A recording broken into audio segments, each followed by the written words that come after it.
This program was first broadcast on Canterbury's access media station, Plains FM, and was made with the assistance of New Zealand On Air. It's time for Emergence News on Plains FM 96.9, Citizen-Made Radio.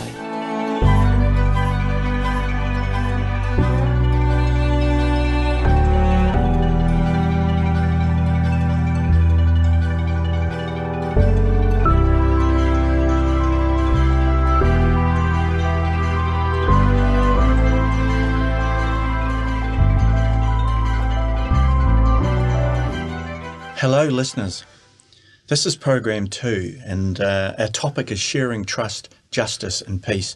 And it's me again, and I've snuck into the studio early so that I can continue with the personal, intimate micro processes that drive us as small humans. I'm going to try and explain the ideas of justice and peace in an intimate personal relationship, and I've got in here before Peter and Shafia can catch me. You can see what I'm trying to do, can't you? I'm taking Maitreya's ideas of the relationship between these big human, global, planetary concepts of sharing and trust, justice and peace, and I'm trying to demonstrate that we do those things on a very human, intimate level. And that is why they already resonate with us.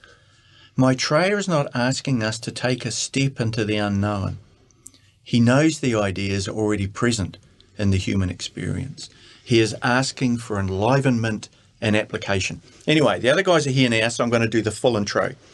All right, Emergence News on Plains FM. Why Plains? Because the city sits on a large flat plain at the base of the Southern Alps, bounded by the sea and mountain, a nice place to live. And I've decided I'm going to throw a curveball at the guys. Shafia and Peter, welcome. Greetings. Hello. As part of the intro, Shafia, who is Maitreya? Maitreya is the world teacher for the age of Aquarius. He is the water carrier, and he's come to help us transition into a new age of enlightenment. God, you're good. Okay, Peter, what is he here to do? Well, he's here to sort of take us by the hand and lead us to the path to God. We're going to help move us into a more spiritual way of looking at life. Thank you very much. Now, what have you got for this program, Shafia? So I'm talking a little bit about justice and defining injustice by the Master, and just looking at some of the, a couple of beautiful examples of justice being Okay, from happening. a macro level, from that bigger, higher perspective. Peter, what are you doing? Well, I'm going to be looking at peace, John, and this, as Maitreya says, sharing begets justice, and justice begets peace. Perfect. Thank you very much, guys. Now back to me. How do we manage or relate to justice in personal relationships? So I'm trying to work these 4 ideas into the small stuff that we do. I came up with fairness. When you are practicing sharing and trust, then comes the ability to discuss and argue and disagree and return to love, because there is an element of fairness. On some level, perhaps the level of trust, you know that your ideas and arguments and points are going to be heard, and heard fairly. You are going to get a fair hearing. You can trust that you can share in spite of your fears and not be denigrated. I keep coming back to this idea of getting a fair hearing. So when I think about justice in an interpersonal relationship, that idea of fairness comes through for me. Finally, peace. How does that play out in our relationships? And I guess a better question is, have you ever been in a relationship where there's been peace? I'm looking at you, Shafia. Have you ever been in a relationship where there's been peace? Yes, but it's hard work. Peter. Yeah, it is a battle. Okay, all right. Finally, peace. Here's what I came up with, and I was sitting quietly at home at the time. Peace in a relationship equals love for me. There is a sense of stillness, an absence of fear and insecurity. Peace, it equates to longevity and companionship, and time and consistency. Peace is the absence of hostility, which is the absence of fear, which is love. A Course in Miracles tells us that the opposite of love is fear. Humans only have 2 emotions, love or fear. You do one or the other, not simultaneously. Love is peace. Peace allows love to flourish. What do you think of that? Trust, sharing, peace. What do you think of those ideas as ideas within a relationship? Well, I think they're essential My work's done here. I can go. All right, sharing trust, justice and peace. Yeah. Yes, fabulous. Peter? Yes, well, I must say that I do agree. I've been married twice, and unfortunately they both died, but that created peace in the end. And I'd like to say not your fault. Well, I hope not, no. But, to me, it is a difficult process because we'd have no training actually for marriage. We have no training for these intimate personal relationships. Yep. And so it's a matter of, getting on as best you can while you learn. It's, it's not necessarily easy. Some relationships are easier than others, but they're all demanding. Right. Imagine if we built houses the way we built relationships. Yes. All right. We'd have the inspector down on our... the relationship judge. Okay, we'll come back to you two around those bigger ideas.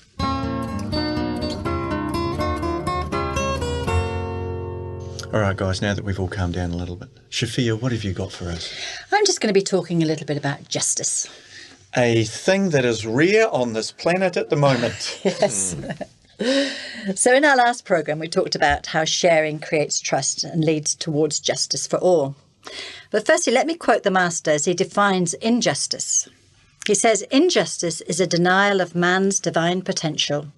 It separates man from man and humanity from God. Throughout the world, many are struggling to free themselves from age-long injustice, exploitation and tyranny, to set down at last the yoke carried by their forebears."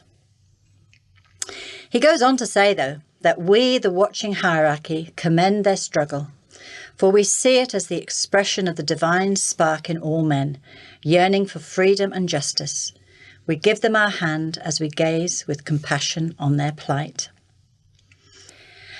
Over the last few years, the acts of injustice that people inflict upon people, on the environment and on other species of our creation have been revealed to all of us who have access to the internet and social media.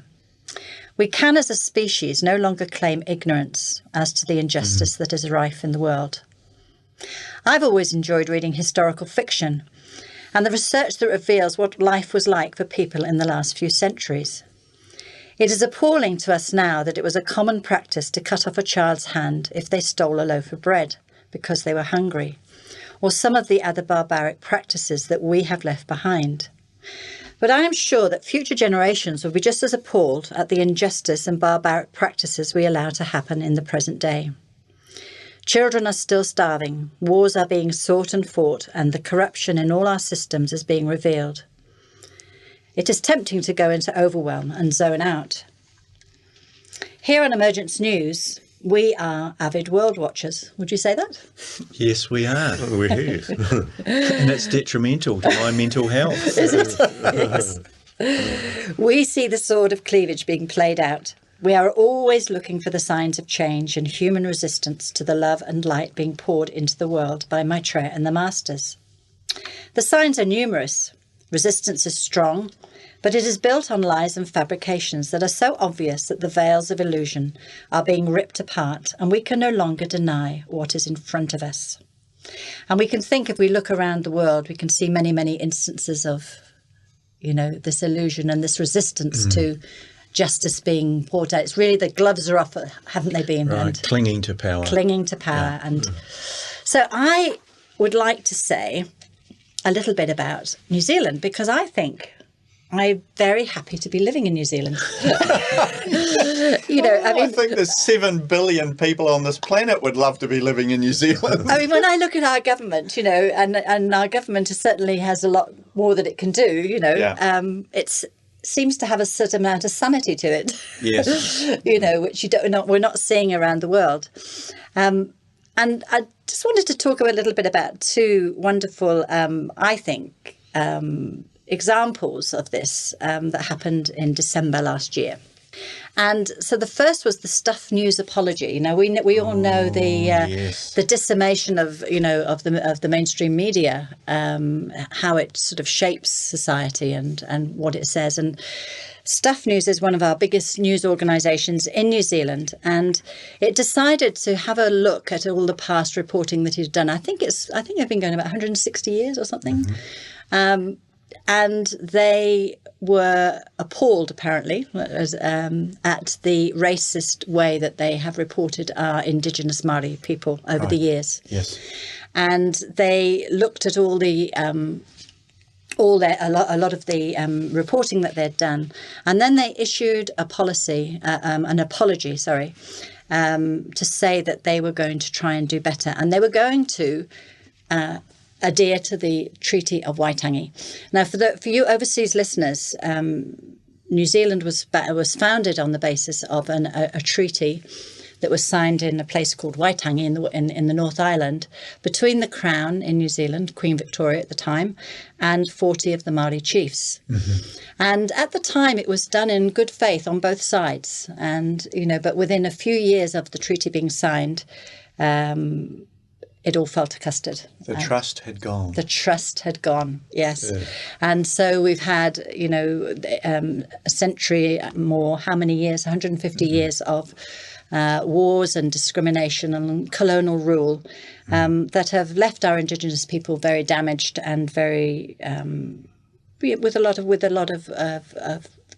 injustice. Injustice, yeah. Disadvantage. And disadvantage, yes. Yeah.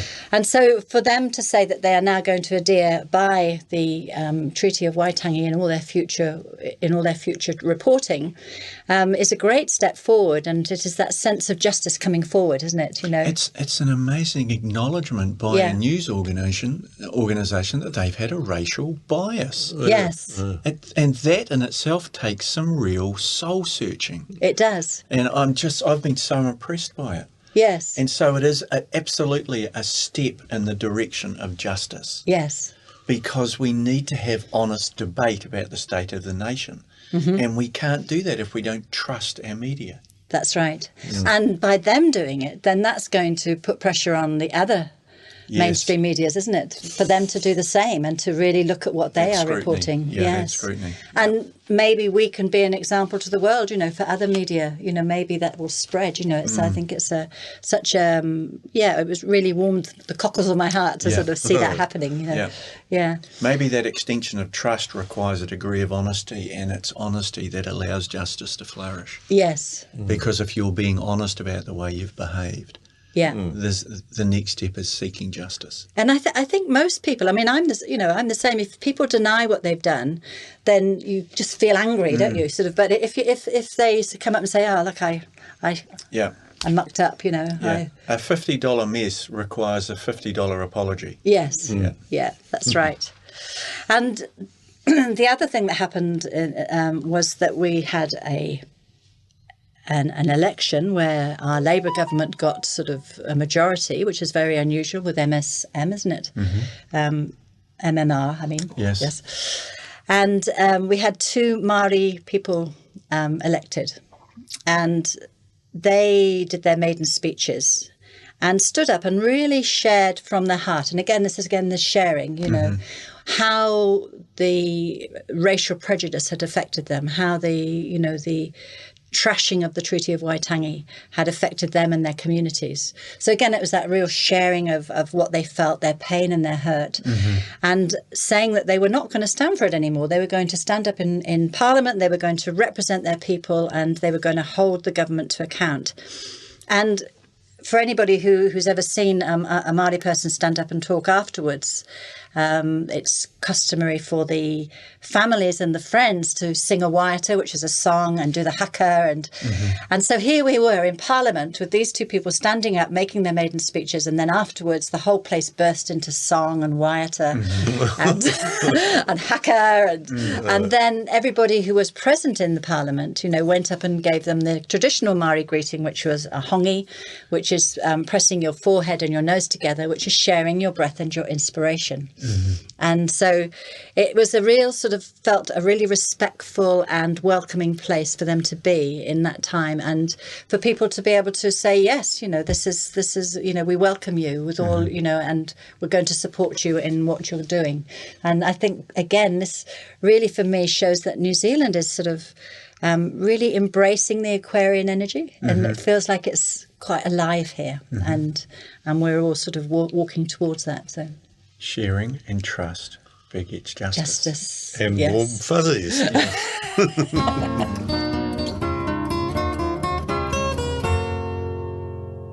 Okay, thank you very much, Sophia. That's great. It's a great place to live, New Zealand, isn't it? Yes. Yes. Okay. Peter, take us home. Peace. Yes, well, John, we'd like to talk about peace as the result of justice and sharing.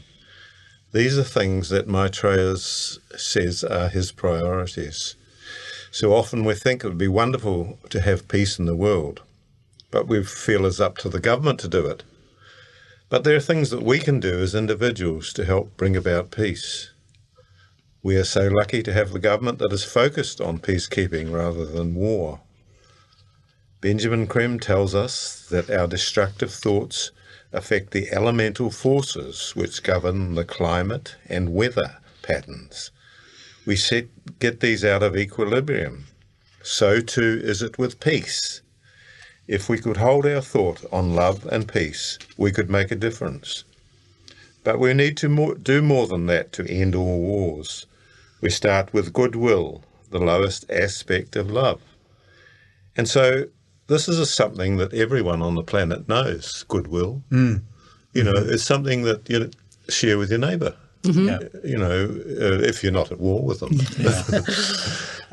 And so I was looking at Benjamin Creme's book, Maitreya's Mission, Volume 3, and someone's asking about the plan of evolution. And he said, the world is in process of change. It is going through a temporary period of extreme trouble and violence and manifested hatreds. And this is really what we are seeing. Absolutely. Yes. When was that written? Well, Maitreya's Mission, this is Volume 3, so this must have been written in about 1990 or somewhere around It's just here. incredible, the predictive power of Benjamin Creme. Yeah, that's right. So new energies are pouring into the planet at all times, particularly a great energy from a cosmic avatar called the Spirit of Peace, or Equilibrium.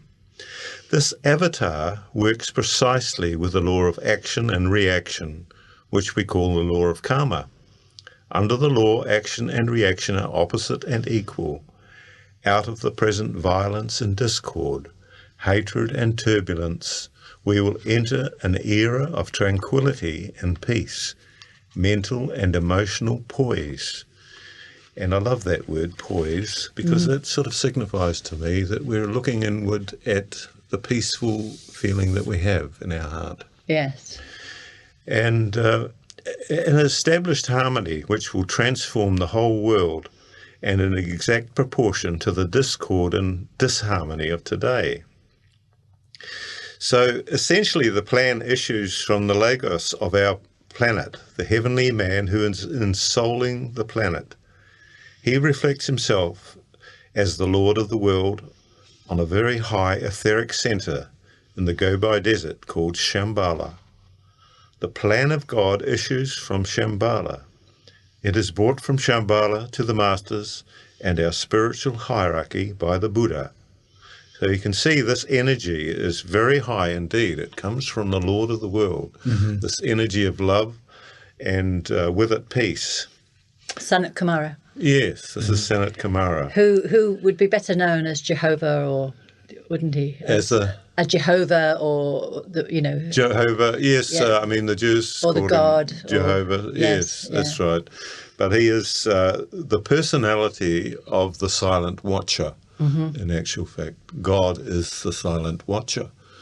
And Sanat Kumara is the personality of, represents the personality of God. And so these energies come through as love. And of course, we've talked about love being the energy of the second ray, which our whole solar system is involved in. Right. And so this love engenders peace, but after the conflict is over, and so we are going through the times now of the conflict, but we're looking at it in a bigger, from a bigger perspective, I suppose, and we see that the end is in sight, that we will have peace, that we will put away war forever.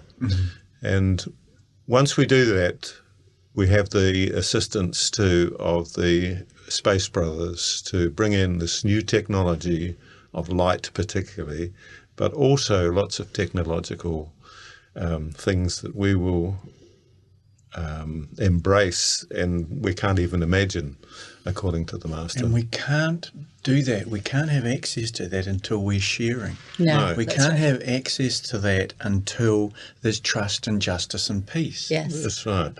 We will not be allowed access to technology until we have peace. That's right. That's right. So it starts with a sharing as the first word that we've got to get our head around and move on from there to the final, well, not the final thing, but the thing of peace, because it's ridiculous that we still have wars today. It's the biggest industry on the planet. Yes. I know. Staggering. This amazes me. I mean, even going back just to President Obama, for example, they were talking about how many bombs were dropped while he was getting the Peace Prize, Well, If you were in your intergalactic family station wagon and you were driving through the solar system and one of the kids in the back seat had an iPad and did some Google on planet Earth, you would not stop.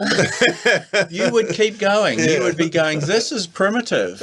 You know, the only thing they do really, really well is kill each other off. Let's keep driving, kids. We'll find a beach somewhere. Yes.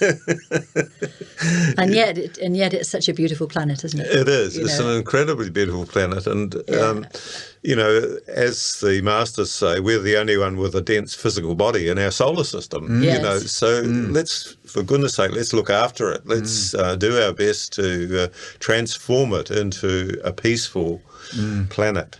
And one of the things I'd like to say here is that, you know, when I've talked to people about this, about, you know, what's going to come in the future, you know, and people say, oh, that'll never happen. That'll never happen.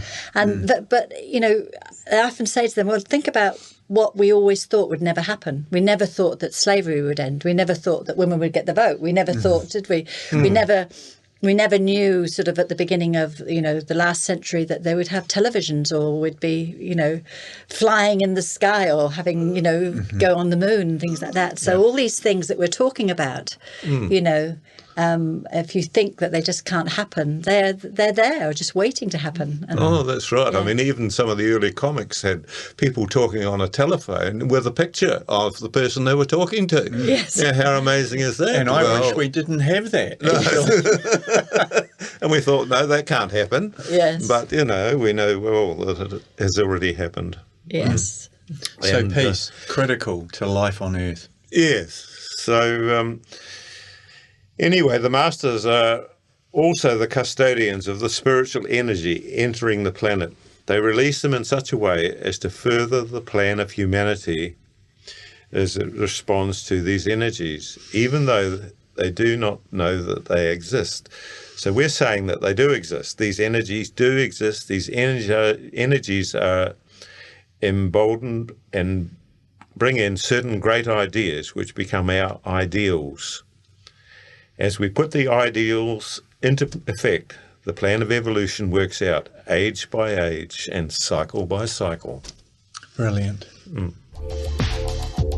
This is the Emergence News on Plains FM. For more information, go to shareinternational.org. Thank you very much, guys. It's been a really great 2 programs.